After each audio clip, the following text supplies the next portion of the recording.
తెలిసినందుకు 167 చిన్న పెద్ద చర్చిలు ఉన్నాయని మన శ్రీధర్ గారు చెప్తా ఉంటారు నాకు అప్పుడప్పుడు. ఇక్కడ తప్పనిసరిగా ఆదివారమో లేకపోతే ఎక్కువ సార్లు ఆదివారం, మిగతా రోజుల్లో కూడా ప్రార్థనలు చేయడానికి క్రైస్తవులు తమ నమ్మిన దేవుణ్ణి కొలుచుకోవడానికి అక్కడికి వెళ్ళి చేస్తూ ఉంటారు. చేసినప్పుడు కష్ట సుఖాలు కూడా పాస్టర్లకు చెప్తా ఉంటారు.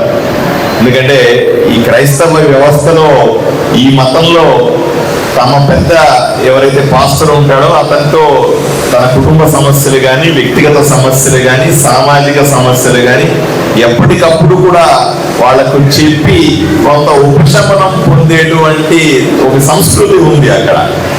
కొంతమంది బాక్సుల దగ్గర చెప్తారు, కొంతమంది పర్సనల్ గా చెప్తారు, కొంతమంది దగ్గరికి వెళ్ళి సమస్యలు విన్నవించుకుంటా ఉంటారు. కాబట్టి పాస్టర్లకి కొంత సామాజిక బాధ్యత కూడా ఉంది.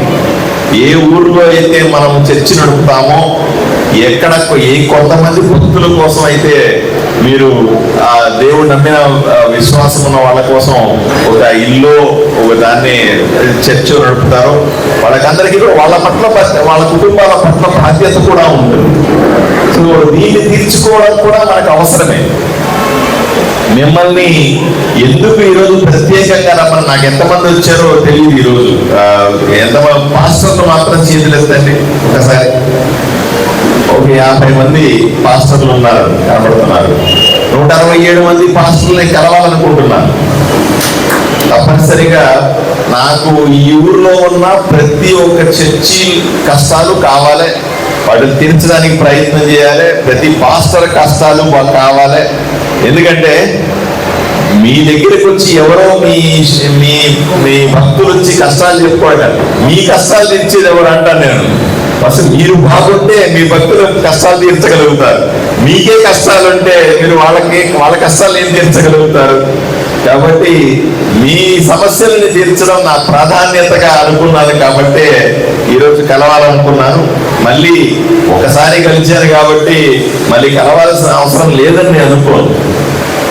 పీరియాడికల్ గా ఎప్పుడు ఎన్నిసార్లు సాధ్యమైతే అన్నిసార్లు కలుస్తూ ఉంటేనే ఒకరి గురించి ఒకరికి విషయాలు తెలుస్తాయి, ఒకరి సమస్యలు ఒకరు పట్టించుకోవడం సాధ్యమవుతుందని నమ్మేవాడిని నేను.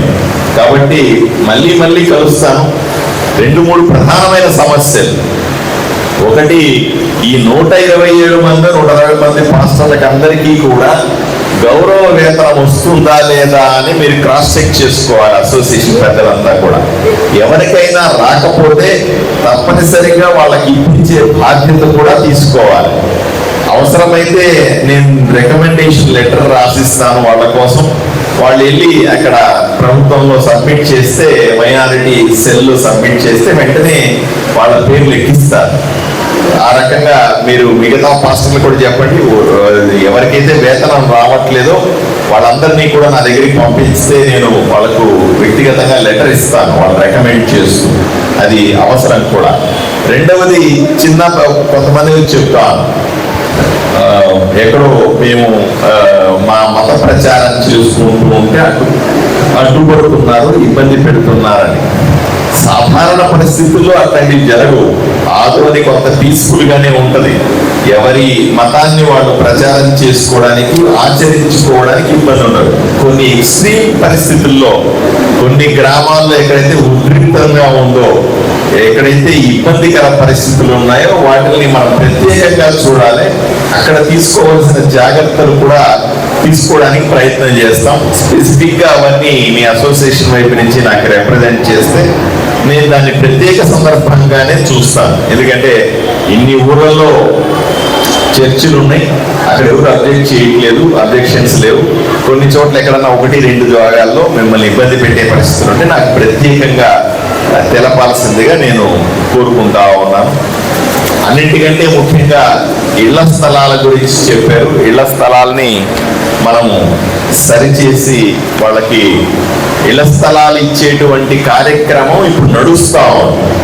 ఈ మతం ఆ మతం అని లేకుండా అన్ని మతాల్లో ఉన్న అందరి పేదవాళ్ళకి 2 సెంట్లు 3 సెంట్లు జాగా ఇవ్వడానికి ప్రభుత్వం ప్రత్యేకంగా ఒక కార్యక్రమాన్ని చేపట్టింది.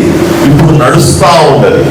సో దయచేసి మీ దగ్గరలో ఉన్న మీ భక్తులకందరికీ లేదా క్రైస్తవులకందరికీ చెప్పండి, దగ్గరలో ఉన్నటువంటి సచివాలయంకు పోయి అక్కడ తమ పేరు నమోదు చేసుకోమని చెప్పండి.